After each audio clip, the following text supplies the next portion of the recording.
We call it Yom Kippur soup.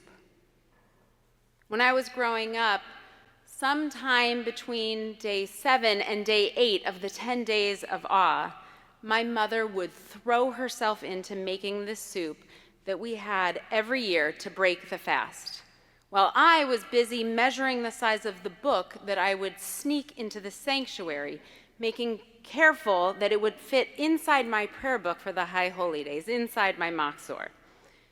The ritual of the soup has happened for at least 4 generations in my family. The ritual of the rogue reading preparations went on from the years of Amelia Bedelia to the Judy Blume years, straight through the era of Sweet Valley High. All so I could sit among the grown-ups, long before I was ever ready to absorb the meanings of the prayers themselves. The thing is, it was never the book or even the soup that kept drawing me back. It was the ritual itself, the rhythm, the predictability, the comfort of knowing what came next. Human beings are drawn to ritual for precisely this reason. It is ritual. It's comfortable. As scholar Ronald Grimes teaches, rituals soothe because they are repeatable, reliable performances in a world of flux. When Yom Kippur would arrive, our ritual would continue. My family, like many of yours, always sat in the same seats. Ours were on the far side of the sanctuary, near the windows, just behind the sliding doors that had been opened for the holiday. And every year, we sat next to our dear friends, the walls. We would shuffle in, find our spot, settle into our familiar row. I would open my book, and then I would open my other book, and the ritual of the day itself would commence. The music, the Torah, the prayers. Who will live and who will die? Every year, just before this prayer, Mrs. Wall, sitting right beside us, made her ritual of quietly rising from her seat and leaving the sanctuary. As a child, I didn't understand why. I didn't understand that Unatana Tokef was Judaism's way of telling us that there will always be things, hugely life-altering things for which we can never be prepared and over which we do not have ultimate control. I didn't yet know that Mrs. Wall had survived the Holocaust as a young child, and I didn't know that she had endured cancer twice as an adult, the first time when she was 41, just before her daughter became a bat mitzvah. I did not understand that for her, the words, "who shall live and who shall die," were not poetic metaphor. They were unbearable, because she knew quite literally in her blood that her world was in flux. She was a survivor through and through, and if the decision about whether her cancer would return in that year had been sealed without her as an active agent, she did not want to hear it. That was the 1980s. In 2025, flux does not begin to describe the upheaval tearing through our city, our country, our Israel, our world. Nor does it capture that unrest that has lodged itself deep within our souls. We keep hearing that these are unprecedented times. But when do we finally get to wake to a world that is precedented, familiar? A world where the rituals of our lives reassure us because they remind us that we know what to expect next. Instead, we find ourselves agitated, unmoored, overwhelmed, frozen in our tracks. Every day, every moment, it seems, there is something else. Case in point, last spring I was on the phone with a congregant whose home in the Palisades had burned in the January fires. He shared his sense of overwhelm as he tried to navigate the maze of government offices and private systems in hope of piecing his life back together. While we spoke, my Apple Watch tapped my wrist. First, a news alert about ICE raids nearby, and then another about violence erupting at a humanitarian aid center in Gaza. I hung up the phone to find an email about a member of the congregation dealing with a health crisis, and another announcing a newborn baby. Just 10 minutes. Pick any other 10-minute slice of life, and I am confident that you could name your own litany of shocks and upheavals. Anything but routine, anything but ritual. As we step into this new year, that nagging sense of unrest in the soul is formidable. Psychologist Martin Seligman called this feeling learned helplessness, when we are bombarded by stressors so large and uncontrollable that we begin to shut down, convinced that nothing we do will matter. When we learn helplessness, we convince ourselves that it's not even worth trying. And that's exactly why we need this day. Yom Kippur does not deny our overwhelm, it names it, and it challenges us to confront it. The story of the book, the one sitting in our hands, is the one that we think we would rather avoid, that life and death themselves lie beyond our grasp.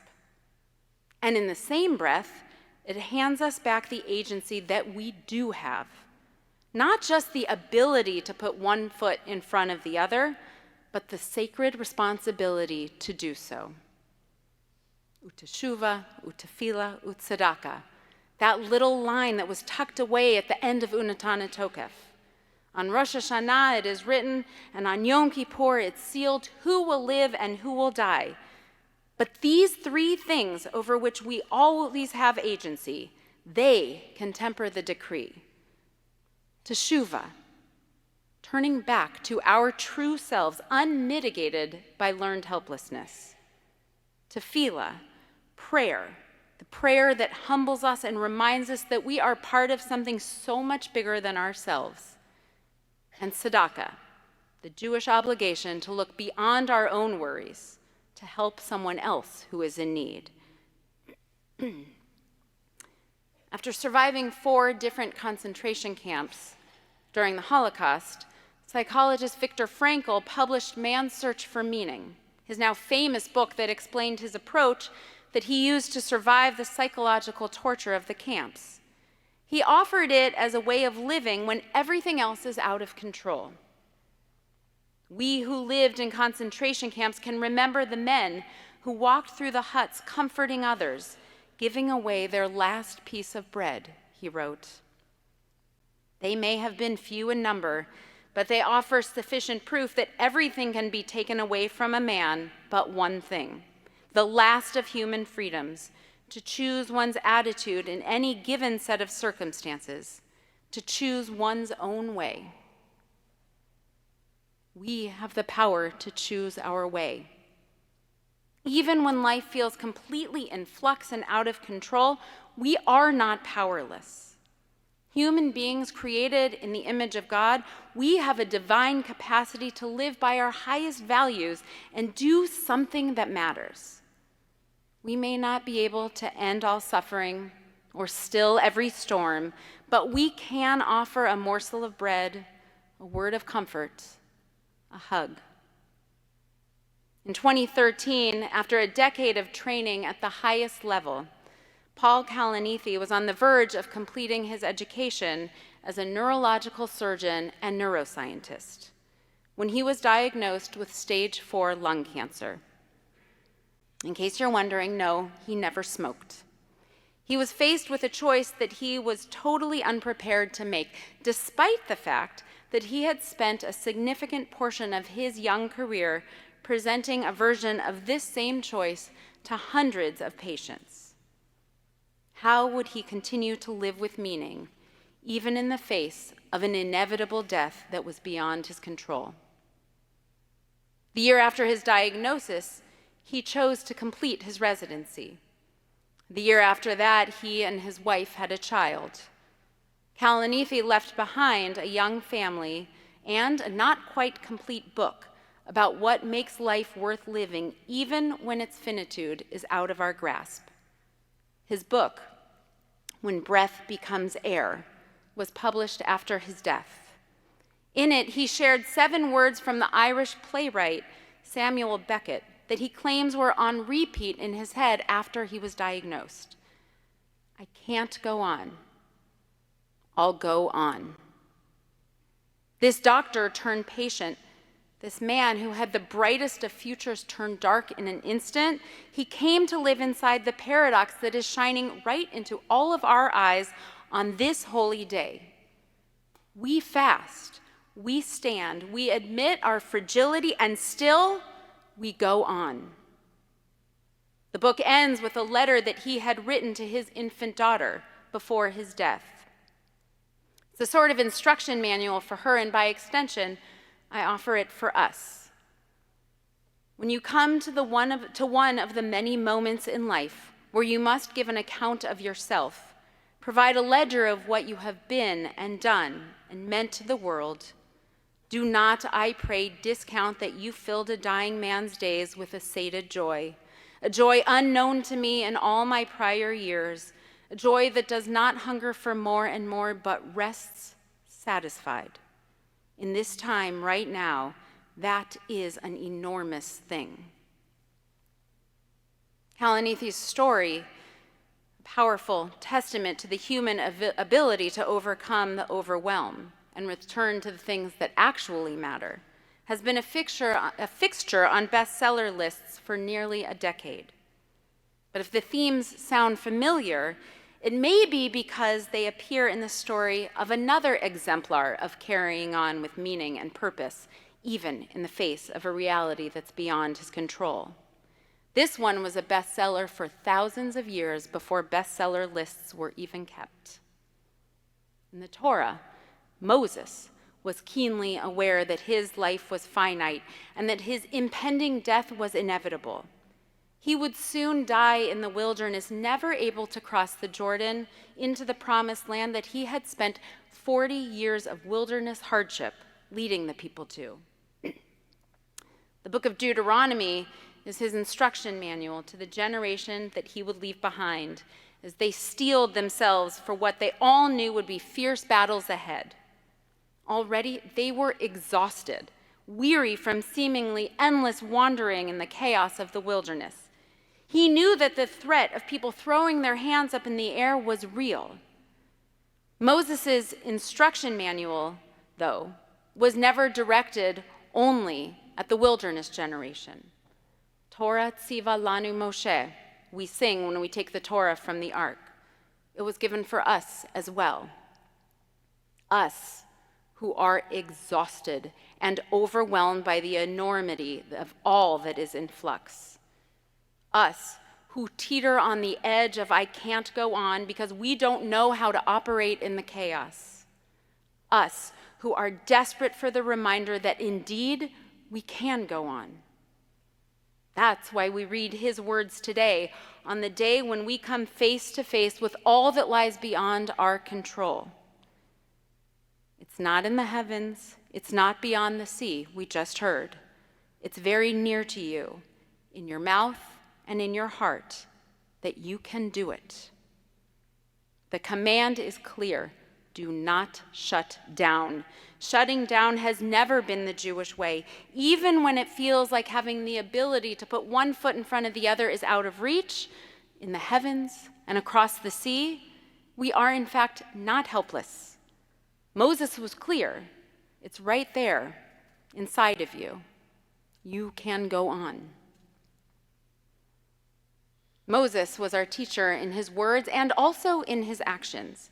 Of course, we know he was overwhelmed, like the people, overwhelmed and exhausted, but he kept putting one foot in front of the other and one word in front of another to live his life with purpose. Uteshuva. Even in his final days, he consciously returned to his essence, a humble and compassionate man who had heard the cries of those who were suffering. And then he heard God's call to lead with compassion. Inspired by Moses, I ask you, how in this new year are you going to lead with compassion? Upheaval. Refusing to succumb to helplessness, he maintained his faith and found comfort in knowing that regardless of how lonely his overwhelm made him feel, he was not alone. And so I ask, how in this new year can you remind someone that they are not alone? Tzedakah. Moses knew as well as anyone that helping others was not optional, and so he did. One final question on this Yom Kippur day. What can you do in this new year to help someone who needs what you have to offer? It's as if he was sharing the lesson that he had learned the hard way. There are things, big things that will happen. They will be beyond your control, and you will have a choice to make. It will feel like you can't go on. Go on. Just a couple of days after my ordination in 2002, Mrs. Wall died. Hers was the first funeral I ever officiated. To this day, every year on Yom Kippur, part of my ritual is to think about her. And inevitably, I think about the image of her walking out of the sanctuary when she knew it was too much. I think about it. It replays in my mind. And so does the image of her walking back into the sanctuary and sitting herself down between her husband and her daughter to finish the service.